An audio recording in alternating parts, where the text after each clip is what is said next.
Nós vamos falar um pouco hoje, então, do suicídio na visão espírita, porque, diferentemente do que muitas pessoas apregoam, a doutrina espírita ela tem por fundamento o Evangelho de Jesus, e é exatamente sobre as orientações e os ensinamentos do Mestre querido que nós vamos analisar este tema, ainda que para muitos é tabu, ainda é preconceito, pouco se fala, mas que aflige e atinge ainda grande parte dos nossos semelhantes, dos nossos companheiros de jornada.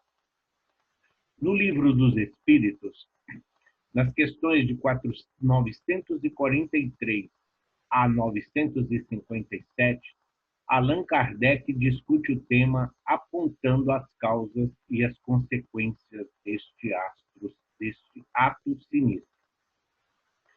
Todas as obras da codificação, então, têm referências ao suicídio, porque já era muito comum, desde que o mundo é mundo. Nós sabemos, desde lá da época do Cristo, o suicídio mais famoso que nós temos acesso, que é o de Judas Iscariotes, logo haver ali, vendido Jesus por 30 moedas. Então, a doutrina traz uma explicação ampla e coerente a esse respeito. E o Livro dos Espíritos, lançado por Kardec em 1857, não poderia deixar de abranger este tema. No Evangelho segundo o Espiritismo, no capítulo 5, Bem-aventurados os aflitos, o suicídio é analisado juntamente com a loucura, cada um dentro da sua particularidade, cada um observando as propriedades e as circunstâncias que isso acontece, mas tendo no Evangelho o fundo do amor e da consolação que o Cristo nos traz. No livro Céu e Inferno, no capítulo 5, da segunda parte, há relato dos próprios suicidas sobre o seu estado feliz na erraticidade. Kardec, então, na Sociedade de Estudos Espíritas de Paris, ele vai ouvir. Alguns são evocados, outros se manifestam espontaneamente, trazendo o relato das situações em que se encontram e a erraticidade, a situação em que eles encontraram quando partiram do mundo desta forma enganosa, pensando ter livrado-se dos problemas que os acometiam. No livro Memórias de um Suicida, fala-se do Vale dos Suicidas, ou seja, o lugar para onde vão as almas daqueles que cometeram o suicídio. Não é um livro psicografado. A Ivone do Amaral Pereira, levada em desdobramento ao mundo espiritual, ali era mostrado para ela, naquelas regiões inferiores, o estado, a situação em que se encontravam os irmãos que desertaram desta forma cruel. E quando ela retornava ao corpo físico, ela então transferia para o papel as experiências e as lembranças que ela trazia do mundo espiritual. E no livro Mecanismos da Mediunidade, o espírito André Luiz, ao discutir sobre a ideoplastia do pensamento, fornece-nos os elementos para a nossa reflexão sobre esse tema. Então, ele diz, se o pensamento cria, se o pensamento idealiza, ele vai mostrar, entre outras coisas, que o Vale dos Suicidas, por exemplo, não é uma região geográfica, não é um lugar circunscrito, mas sim um estado consciencial. Ideoplastia é uma forma de você idealizar, está idealizando o pensamento. O pensamento cria, o pensamento vai ali fazendo esse planejamento. Então, ele vai mostrar que nós nos sintonizamos e atraímos para junto de nós todos aqueles que pensam e vibram na mesma sintonia. Existe o suicídio direto, que é aquele que a criatura, num momento de emoção, num momento, num arroubo de uma situação em que se apresenta, Então ele simplesmente deserta dessa vida. As ilustrações não são para chocar. As ilustrações são simplesmente formas de mostrar as diferenças que existem entre as várias formas de suicídio. Existe o suicídio direto, onde há intenção, e principalmente que ele é premeditado. É aquela criatura que elabora, é aquela criatura que planeja, com requintes, com detalhes, escolhe dia, horário, forma, chega para nós ser aí, né, muita crueldade. Mas essa é a forma direta. A arma só representa porque é instantâneo. A criatura não tem nem como se arrepender quando começa a idealizar esse ato. Existe o suicídio indireto, pode ser através dos vários tipos de alcaloides, a própria maconha, o tabaco, a cocaína, entre outras drogas, onde, na realidade, a criatura não quer se suicidar, mas seria o chamado suicídio inconsciente, onde ela, ao consumir todos esses elementos, vai minando, vai aí diminuindo a vitalidade do seu corpo físico, exatamente porque o mesmo é carcomido por essas drogas, por esses elementos tão nocivos e perniciosos à nossa existência. Indireto porque não há uma intenção. Não é premeditado, não é elaborado, não é aquela coisa, né, requintado, como se nós falamos, é provocado por abusos de ordem física e moral. Então, muitas vezes, a criatura está procurando uma fuga, ela está procurando um ponto de apoio, ela está procurando algo para que ela possa esquecer as situações aflitivas em que ela se encontra. O homem tem direito de dispor da sua própria vida? Não, somente Deus tem esse direito. O suicídio voluntário é uma transgressão dessa lei. É o que está no Livro dos Espíritos, na pergunta 944. Deus deu a vida, somente a Deus pode tirar. Nós não temos o direito de abreviar a nossa existência, a nossa caminhada, a nossa jornada, nem em um segundo, porque nós não somos Deus. E muitas vezes, em um segundo, em um minuto, nós podemos desperdiçar, vamos assim dizer, a nossa encarnação, num ato inconsequente. Porque o suicídio, às vezes, é questão de segundo, né? E a criatura simplesmente aí vai depois ter um resgate doloroso, um resgate de sofrimento. Então, somente Deus tem o direito de mostrar a nós e nos chamar no momento em que lhe aprouver. Suicídio é um ato de extrema rebeldia à vontade de Deus. Falta de fé é responsável pela quase totalidade dos suicídios. As duas colocações são de Emmanuel. Sim, o suicídio, por quê? Quando ele fala que é uma suprema rebeldia à vontade de Deus, é por não se conformar, por não aceitar muitas vezes o nosso planejamento reencarnatório do qual nós participamos. E quando ele fala aqui de falta de fé, ele está dizendo o seguinte: confiança no futuro, a certeza de que existe um Deus, um Criador que sabe de todas as nossas necessidades. Fé, ter fé é acreditar que tudo isso que nós hoje vivenciamos, tudo isso que hoje nós passamos, tudo isso é temporário, tudo isso é somente transitório e que a nossa verdadeira essência, que é espiritual, é verdadeiramente retornar ao mundo espiritual depois de cumprir os desígnios divinos. Então, falta de fé não está dizendo que quem tem fé, os religiosos, sejam espíritas, católicos, protestantes, ubandistas, qualquer que seja a denominação religiosa, não é essa fé. Não é essa fé dos lábios. Não é essa fé que muitas vezes é simplesmente uma fé conveniente. É aquela fé raciocinada.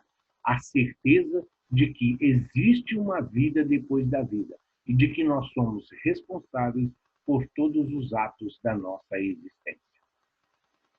A incredulidade, a simples dúvida sobre o futuro, as ideias materialistas, numa palavra, são os maiores incitantes ao suicídio.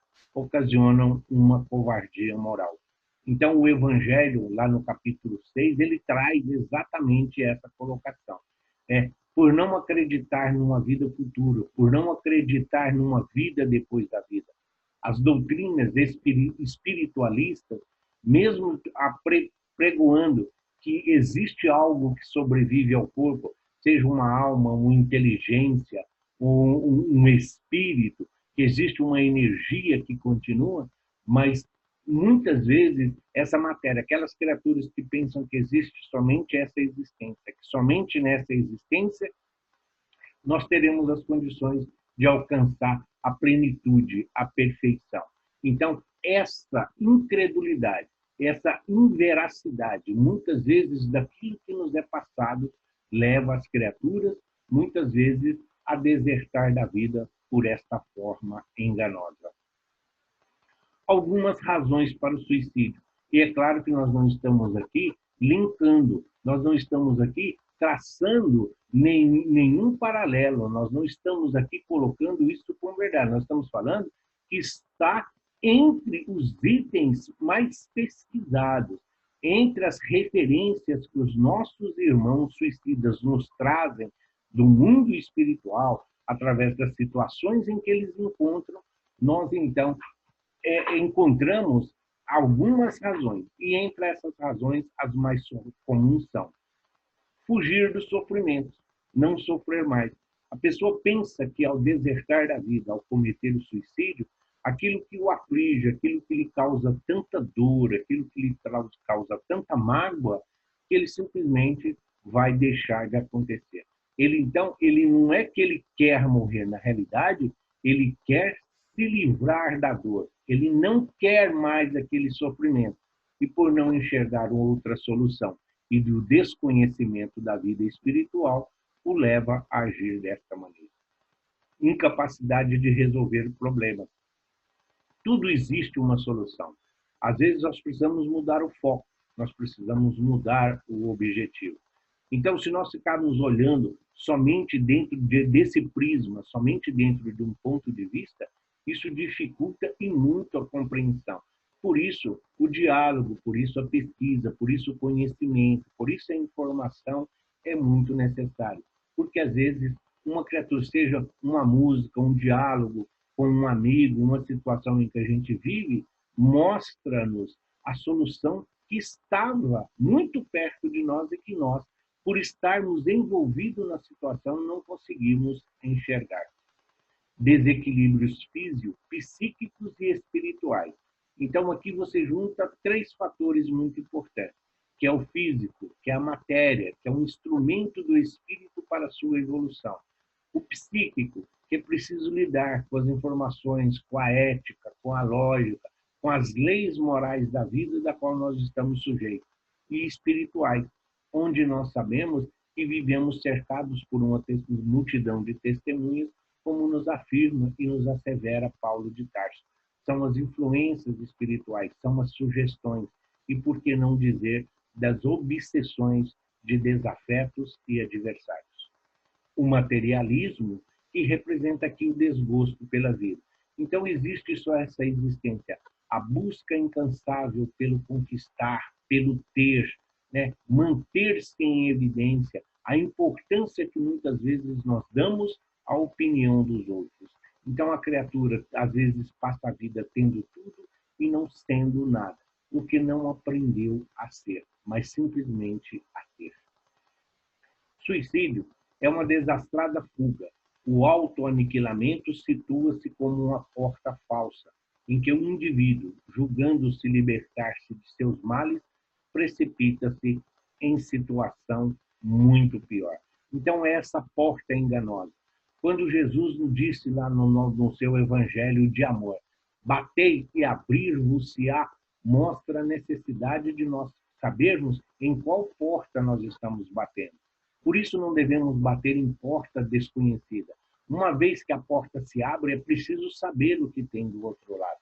E essa porta, onde muitos dos nossos irmãos partem para a espiritualidade, ela é muito enganosa, porque as criaturas pensam estar, então, aqui em busca do alívio, em busca da solução, e vão despertar totalmente enganados, vendo que não só não resolveu a situação, como ainda agravou e muito o seu estado. O suicida é qual prisioneiro que se evade da prisão antes de cumprida a pena. Quando preso de novo, é mais severamente tratado. O mesmo se dá com o suicida que julga escapar às misérias do presente e mergulha em desgraças maiores. Se aqui fisicamente, no nosso planeta, sendo a lei dos homens falha em relação à lei divina, e nós sabemos que se o prisioneiro foge antes, se evade antes de cumprir a sua pena, quando recapturado, ele não só tem que continuar a cumprir a sua pena, como ainda terá acrescido o ônus, a pena pela sua fuga, pela sua deserção. Então, a mesma coisa será aqui. Então, numa futura reencarnação, a criatura terá que, além das dores, dos sofrimentos, da reparação, do refazimento do seu corpo perispiritual ou perispírito, além da reconciliação com a lei divina, ele ainda terá o ônus de todas as situações, de todos os agravantes do seu ato, inclusive dos seus entes queridos e os desdobramentos que isso lhe causaram. Quais, em geral, com relação ao estado do espírito, são as consequências do suicídio? Muitos diversas são as consequências do suicídio, não apenas determinadas, mas, em todos os casos, correspondem sempre às causas que o produziram. Há, porém, uma consequência que o suicida não pode escapar, que é o desapontamento. Mas a sorte não é a mesma para todos. Depende das circunstâncias. Alguns espiam a falta imediatamente, outros em nova existência, que será pior do que aquela cujo curso interromperam. Então, a colocação dos benfeitores espirituais a Kardec, na pergunta 957 do Livro dos Espíritos, ela é bem clara. Não existe uma vala comum. Não podemos jogar todos nesta vala. É preciso analisar caso a caso. Para Deus, o que conta é a intenção. Então, a causa que produziu. Claro que em qualquer circunstância, seja ela cultural, seja ela ignorância, ignorância não no sentido pejorativo da palavra, ignorância no sentido de desconhecimento do mundo espiritual e os seus desdobramentos. Mas tudo isso, o suicídio não deixa de ser, como diz a própria doutrina, um crime aos olhos de Deus. Porque é como se nós rebaixássemos Deus a uma condição inferior a nós. É como se nós não compreendêssemos os desígnios de Deus. Entendemos que Deus errou para conosco. A nossa encarnação está errada. Por isso nós sofremos tanto. Então, não existe aquela de que todo suicida vai para o vale do suicida e lá ficará até o esgotamento do fluido vital, dos resíduos espirituais. Não. Nós temos relatos de pessoas que se suicidaram e que em 3 meses foram socorridos, outros em 6, outros em anos. Mas nós temos, como o próprio relato do Camilo, que ficou lá 8 anos no chamado Vale dos Suicidas. Então, não existe uma regra geral. Então, nós não podemos, a doutrina espírita não fecha a questão. A doutrina espírita, ela esclarece, ela consola, ela conforta, é sempre o objetivo de ajudar. Ela está sempre nos ofertando recursos e mecanismos para o nosso esclarecimento, mas exatamente mostrando que, como Jesus disse, a cada um segundo as suas obras, mesmo nas faltas, mesmo nas imperfeições, é levado em conta o conhecimento, a intenção, o objetivo e, principalmente, o que provocou esta situação tão adversa. Do ponto de vista da doutrina espírita, o suicídio é considerado um crime e pode ser entendido não somente no ato voluntário, que produz a morte instantânea, mas em tudo quanto se faça conscientemente para apressar a extinção das forças vitais. Importa uma transgressão da lei divina. É sempre uma falta de resignação e de submissão a vontade do Criador. Então, a doutrina, ela mostra que nós somos viajores da eternidade. Nós somos criaturas em aprendizado, em evolução. E que em cada estalagem, em cada parada, nós estamos procurando aprender, assimilar esses conhecimentos tão necessários para a nossa evolução e ao nosso aprendizado. Então, é o que ele está falando. Nós trazemos a lei divina escrita onde? Na nossa consciência. Então, resignação, abnegação, são palavras que nós aprendemos na doutrina, bem como a reforma íntima tão necessária. Nós vivemos em um planeta que é regido pela lei de causa e efeito. Então, nós aqui não podemos querer que aqui nós encontremos a felicidade plena, a perfeição absoluta. Mas nós sabemos que hoje nós somos o efeito daquilo que nós causamos. Nós somos os artífices do nosso destino. Então, é o que ele está dizendo aqui. Né? Não somente no ato voluntário que produz a morte, mas em tudo quanto se faça conscientemente para apressar a extinção das forças vitais. A pessoa que trabalha 14, 16 horas por dia, a pessoa que busca incansavelmente esses bens materiais, a pessoa que às vezes se alimenta demais, o próprio tabaco, o próprio álcool. Existe uma série de situações em que nós vamos agravando essa situação. E tudo isso vai extinguindo as nossas forças vitais. Tudo isso vai diminuindo a vitalidade dos órgãos do nosso corpo físico, tão necessário à nossa jornada. Os suicidas limitam-se à região própria, ponto de convergência de mentes atormentadas que se aglutinam pelo fenômeno da sintonia. Nós aprendemos da doutrina uma palavrinha chamada monoteísmo, que é essa ideia única. Então, eles se afinam por essa sintonia. Por isso, diz que o Vale dos Suicidas é um estado consciencial, porque é pela sintonia que eles se afinam. Então, essa monoideia, essa ideia única. Então, todos aqueles que pensam da mesma forma vão para esse lugar.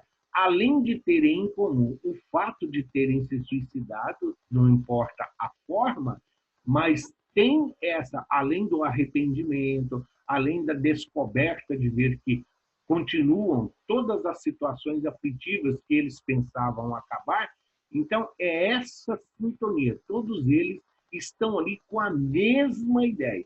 Da mesma forma que quando se vai a um jogo de futebol, o objetivo é assistir ao espetáculo. Quando se vamos ao teatro, o objetivo de todos que vão ao teatro é o quê? Assistir à peça, assistir à apresentação.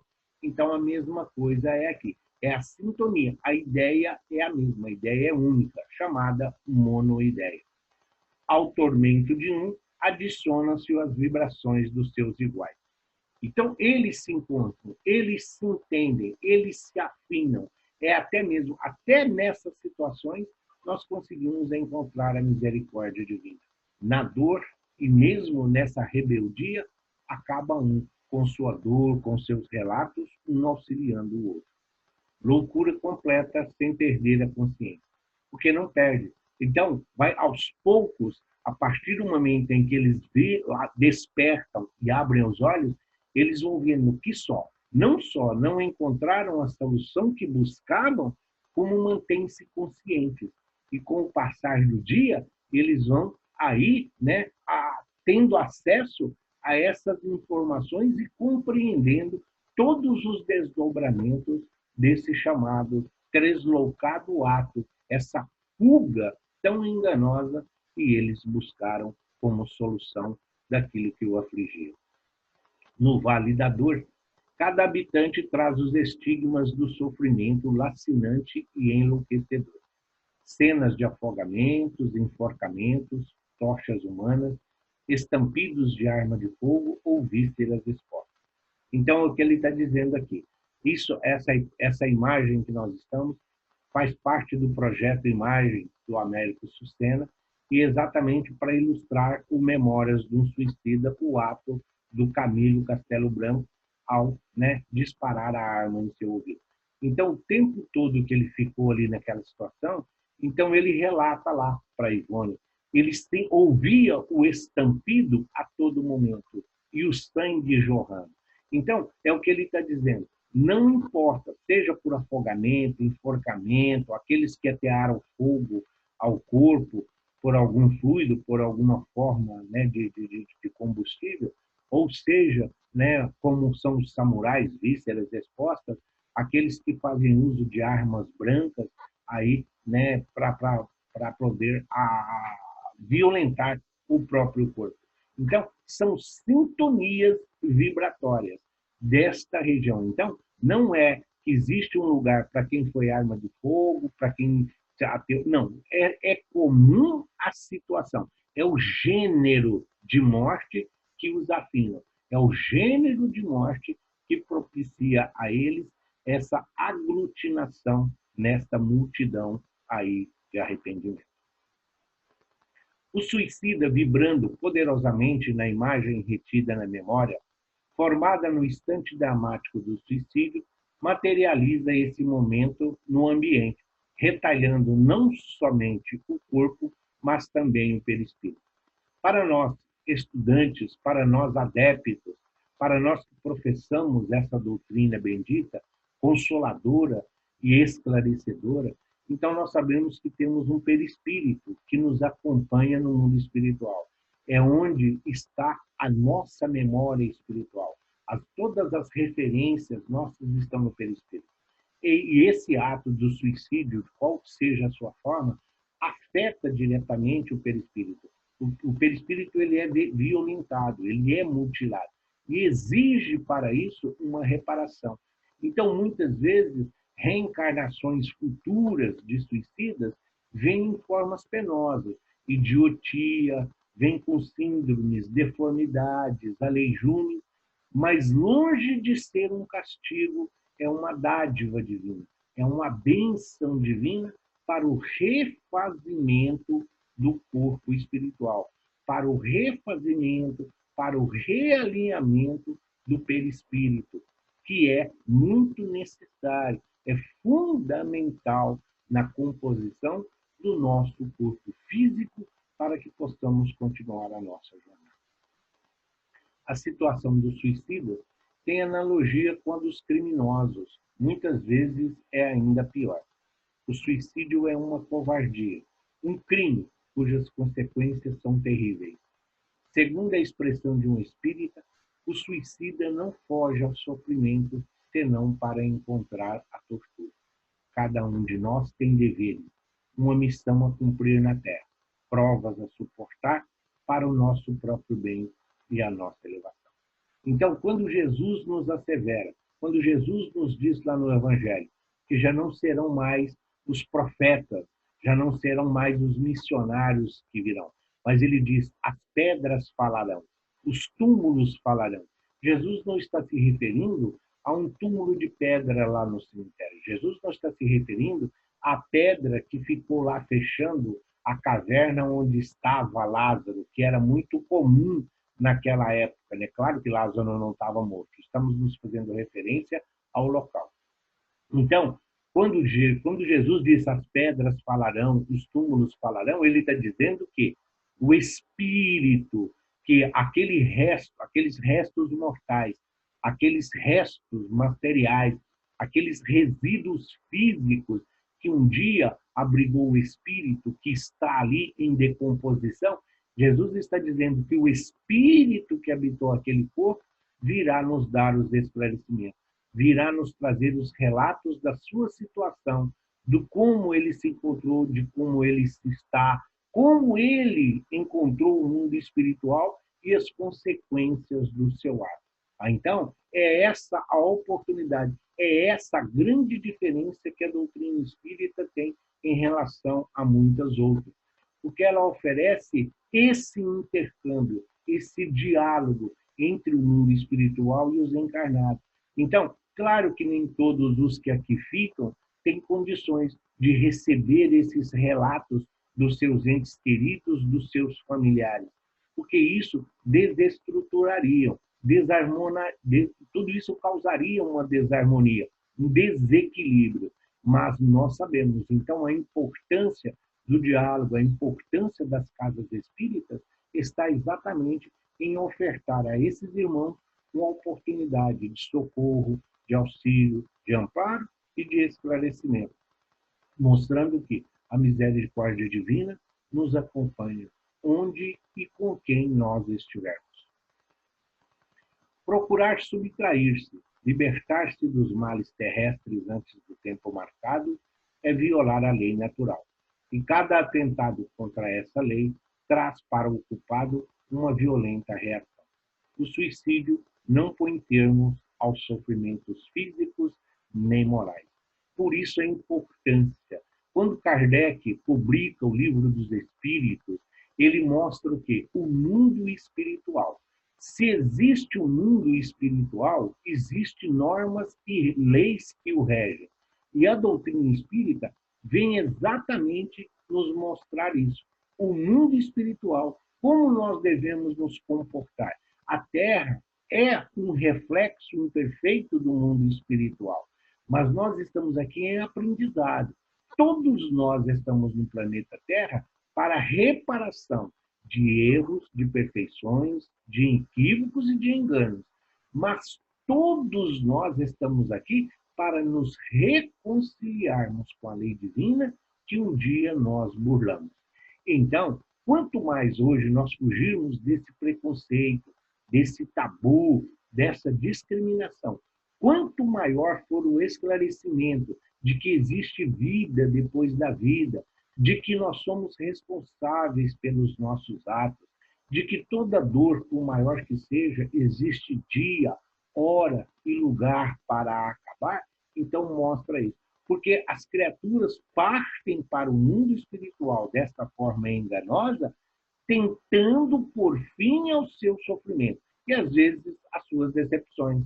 O emprego que perdeu, a firma que, de repente, foi à falência, o relacionamento que não foi adiante, a família que se dissolveu, e as criaturas não vendo nenhum futuro, não vendo nenhuma perspectiva, não conseguindo ver uma oportunidade de crescimento, de aprendizado, aí as decepções e as frustrações, aliado à baixa intolerância que nós temos por os nossos caprichos e principalmente os nossos anseios não sendo atendidos, muitas vezes as criaturas partem deste mundo desta forma enganosa.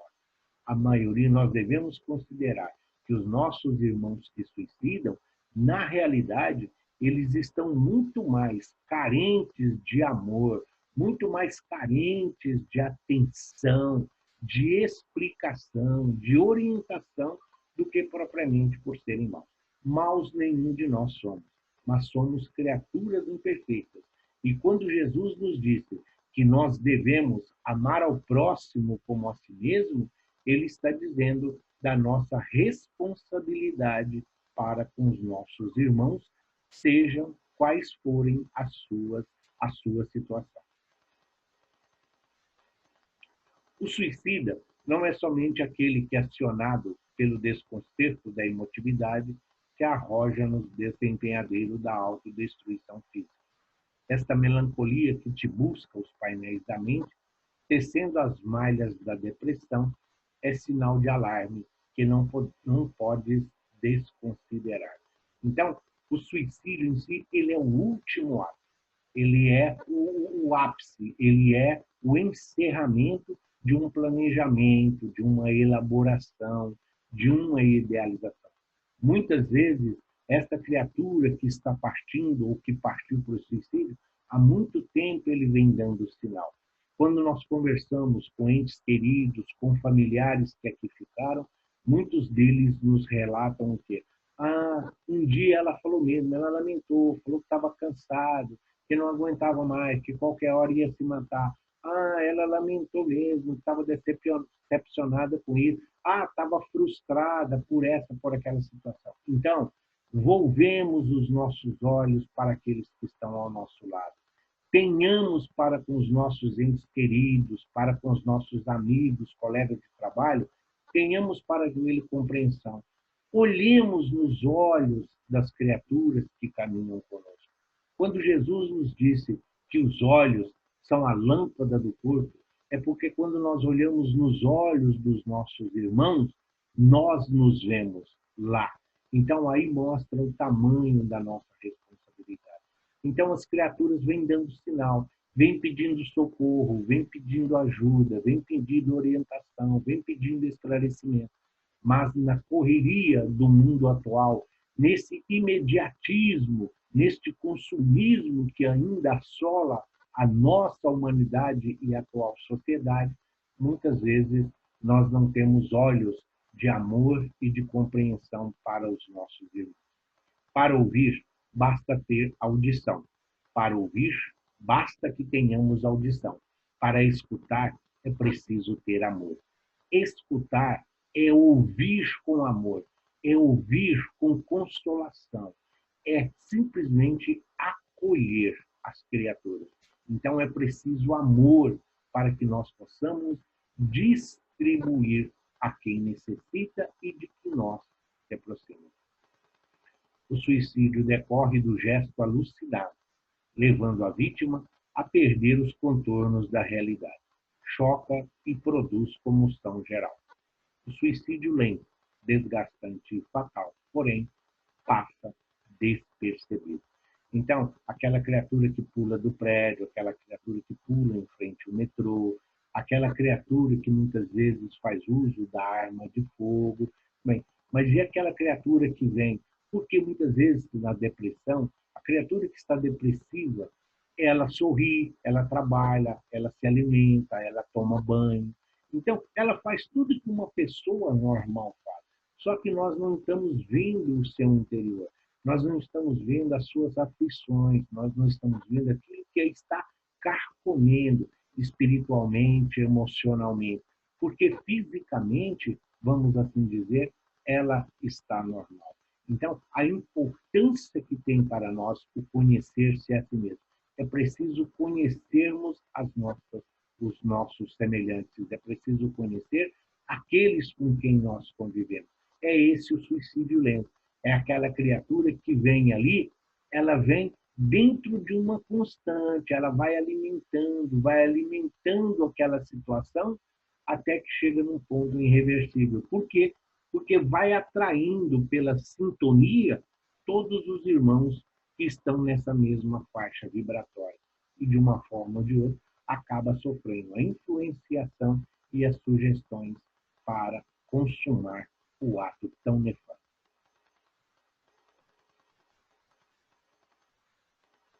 A propagação das doutrinas materialistas é, pois, o veneno que inocula a ideia do suicídio na maioria dos que suicidam, e os que se fazem seus defensores assumem terrível responsabilidade. Com o Espiritismo, a dúvida já não é possível, modificando-se, portanto, a visão que se tem da vida. Então, é o que ele está falando. Quando Jesus disse assim, que quando Jesus disse reconcilia-se com teu adversário enquanto estás a caminho com ele, ele está dizendo que nós aqui temos as mesmas armas, nós estamos na mesma situação, com os mesmos recursos e os mesmos mecanismos. Então, quando nós lesamos alguém, quando nós prejudicamos alguém aqui encarnado, aquele que está conosco, nosso semelhante, às vezes, dentro da própria encarnação, nós conseguimos reparar. Se você tira o pão de alguém, você oferta outro pão. Se você pegou aquela roupa, você devolve uma roupa. Isso significa que você reparou fisicamente, você devolveu, mas é preciso a reparação espiritual, porque ficou aí a situação pendente. Quando as criaturas envolvem outras pessoas, é a multidão, quando esse crime é relacionado ao espírito, então quando nós fazemos uma palestra, quando nós damos uma aula, quando o padre fala na missa, quando o pastor ou o bispo fala no culto, então, quando você passa uma ideia errônea, quando você passa uma ideia enganosa, quando você mutila os ensinamentos de Jesus, quando você violenta, acrescenta por interesse, por privilégio, por manter a autoridade e o poder, e você modifica a essência dos ensinamentos de Jesus, você é responsável por todas essas criaturas. Então, essas criaturas que, por desconhecer o mundo espiritual, vivem dizendo, para viver igual você é melhor suicidar. Por que você não suicida logo? Então a pessoa está induzindo. Então o escândalo é necessário, mas ai daquele por que vem o escândalo. É o próprio ensinamento de Jesus. O crente sabe que a existência se prolonga indefinidamente para além do túmulo, mas em condições muito diversas. Daí a paciência e a resignação que o afastam muito naturalmente de pensar no suicídio. Daí, numa palavra, a coragem moral. Então, quando a doutrina espírita nos mostra o mundo espiritual, que é, se hoje nós estamos aqui, então nós estamos nessa situação devido ao que nós causamos ontem. Então, nós sabemos que o futuro somente depende de nós. E o conhecimento do mundo espiritual e os desdobramentos dos nossos atos, sabendo que nós vamos voltar ao mundo espiritual, sabemos todos nós, se tem uma certeza que todos nós temos, é de que nós vamos desencarnar, que nós vamos morrer. Então, para onde vamos? Então, nós estamos enviando a nossa bagagem, e a nossa bagagem está chegando antes de nós. A nossa bagagem são os nossos atos, são as nossas atitudes, aquilo que nós fazemos. Então, o conhecimento leva a um melhor discernimento. O discernimento nos leva à responsabilidade. A responsabilidade leva à sabedoria. E sabedoria leva ao comprometimento. Então, a doutrina espírita, ela mostra a todos nós o quão responsáveis por nós somos. Mas ela não diz que ela é a perfeita. Ela não diz que ela é a única que é a salvação. Ela oferece a oportunidade de aprender. Mas, para isso, nós precisamos ter a consciência do nosso livre-arbítrio. O que nós queremos da vida. Então, todos esses fatos que ainda nos assustam, todos esses atos que ainda nos atormentam, nós podemos sim. A doutrina espírita, ela tem uma explicação lógica, ela mostra através da ciência, da filosofia, mas a vivência do Evangelho, do porquê que isso ainda ocorre. Mas, principalmente, ela nos traz os desdobramentos dos nossos atos. No livro Estante da Vida, Humberto de Campos faz um relato de uma senhora que desencarnou no Rio de Janeiro, então, nesse livro Estante da Vida. E o Humberto de Campos faz para ela algumas colocações, algumas perguntas, e ela responde, e nós tiramos aqui somente alguns trechos para ilustrar como muitos do suicida, como muitos, não estamos falando que é uma forma única, chegam ao mundo espiritual. Ele pergunta para ela o que ela fazia, qual era, se tinha uma religião. E ela fala, seguia a fé religiosa, como acontece a muita gente que acompanha os outros no jeito de crer, na mesma situação que se atende aos caprichos da moda. Para ser sincera, não admitia fosse encontrar a vida aqui como a vejo, tão cheia de problemas, ou talvez mais cheia de problemas que a minha existência no mundo. Então ele disse que tinha uma religião por conveniência. A religião que ela professava era a maioria das pessoas, por ser um modismo. Então ia na igreja para que todo mundo a visse. Como eu falei, é a mesma coisa que você acompanhar uma moda, acompanhar uma tendência, mas não que ela se preocupasse em ver a essência e principalmente o que a religião oferecia. Não consegui, ele pergunta como ela reagiu, né? Qual foi a situação em que ela se viu logo após despertar, né, no mundo espiritual e ter ali, vamos assim dizer, a consciência do ato. Ela fala, não conseguia mover um dedo, mas por motivos que ainda não sei explicar, permaneci completamente lúcida e por muito tempo. O desconhecimento da vida espiritual, o desconhecimento de que, né, existe matéria e existe um espírito. Então, ela, em espírito, sabia que não poderia mais. Ela queria, mas não conseguia voltar para o corpo. Não tem, faz a falência múltipla dos órgãos, não tem. Então, ela queria mover os dedos, mas ainda não sabe, né? Não tinha como. Ela estava lúcida, mas não compreendia como ela não tinha mais acesso ao corpo. E aí ele fala, ao lado de terríveis sofrimentos, um remorso indefinível tomou conta de mim. Ouvia os lamentos de meu marido e de meu filho pequenino, debalde gritando também, a supliciar socorro. Quando o rabecão me arrebatou o corpo imóvel, tentei ficar em casa, mas não pude. Era tão apegada à matéria, o desconhecimento em relação à vida espiritual era tão grande que ela, quando o carro funerário, quando ali vem retirar o cadáver, ela poderia ter ficado como espírito, até poderia ter ficado lá, mas não. Ela estava tão apegada ao corpo, tão apegada à matéria, que ela não conseguiu nem ficar. Ela foi junto, ela acompanhou o cadáver, ela acompanhou esse deslocamento da sua residência pelo carro, juntamente com o carro funerário. Quando mostra para ver para nós o que é esse apego, o que a falta de conhecimento proporciona umas criaturas em relação ao mundo espiritual. Tinha a impressão de que eu jazia amarrada ao meu próprio cadáver, pelos nós de uma corda grossa. Sentia em mim um fenômeno de repercussão que não sei definir. Todos os baques do corpo no veículo em correria, atirada com ele a um compartimento do necrotério, chorava de enlouquecer.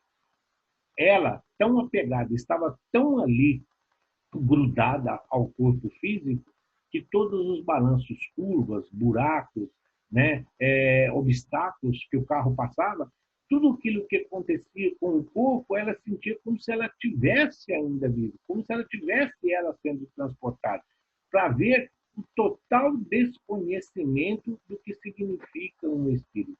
Então, e ela sentia, como se diz, ela sentia as dores, ela sentia todos esses transtornos do próprio transporte. Tamanha a sua ligação com o mundo material, que tanto a doutrina espírita nos mostra que é preciso compreensão, é preciso a vida material, é preciso o corpo para a evolução do espírito, mas nós não podemos dar a ele importância maior do que a vida espiritual. E ela arremata, quando ele pergunta para ela qual foi a situação que ela encontrou mais dificuldades. E ela fala, quando me vi desnuda, de chofre e tremi de vergonha. Não sei o que me doía mais, se a dignidade feminina retalhada aos meus olhos. Então ela está falando que quando ali no IML, quando dá autópsia, então ela está se referindo ao médico, aos enfermeiros, que sem nenhum pudor, sem nenhuma cerimônia, simplesmente desnudaram o cadáver e começaram então ali o procedimento. Então ela está falando, ver a sua intimidade ali, né, sendo constrangida, e ela não sabia. Então a parte moral para ela, ela não tinha essa noção. Então, ao mesmo tempo que para ela era motivo de indignidade, era motivo de vergonha, mas ela está falando, ela não sabe mais o que doía mais. Se era a parte moral ou se era aquela parte física da qual ela não tinha mais acesso. Ela está dizendo como eles tratavam esse cadáver com tanta indiferença. Né? Isso para ela foi um choque ao ver a maneira, o que mostra também para nós a nossa responsabilidade, até mesmo para com os despojos físicos dos nossos irmãos, e em qualquer circunstância que seja, não somente do suicídio. Então, precisamos todos nós termos aí a nossa moral, a decência, o respeito, até mesmo pela ignorância das criaturas. Isso sim é amar a Deus sobre todas as coisas e ao próximo como a si mesmo. E chegamos ao vinde a mim, todos vós que estáis cansados e oprimidos, e eu vos aliviarei. Esse versículo de Mateus, no capítulo 11, 28, mostra para nós, aqui é só uma imagem, mas mostra o quão Jesus se preocupa conosco, nosso mestre querido, nosso irmão maior, aquele que zela por todas as nossas responsabilidades. Ele que nos oferece os recursos, os mecanismos e todas as condições. Ele que é a luz que ilumina as trevas da nossa existência. o pão que nos alimenta.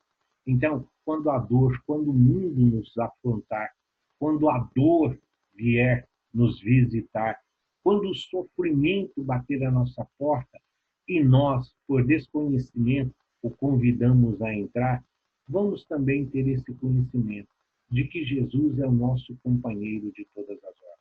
Mas é preciso lembrarmos, Jesus não é um serviçal, Deus não é um serviçal. Ele está fazendo um convite. É preciso irmos até Ele. Irmos até Ele, procurar o Cristo. E nele encontraremos a solução de tudo aquilo que nos aflige. Pois Jesus é o remédio para todas as doenças, a cura de todos os males. Jesus é a luz que ilumina o nosso dia, que ilumina a nossa existência. E aos nossos irmãos e aos nossos companheiros que ainda estão partindo do mundo desta forma, ainda aos nossos olhos absurda, aos nossos olhos cruel, que esses irmãos possam encontrar na misericórdia divina e no amor incondicional de Jesus o repouso, que possam encontrar o acolhimento, mas acima de tudo, que possam ser amparados, socorridos e atendidos em suas necessidades. Hoje, amanhã e sempre, que assim seja. Graças a Deus e graças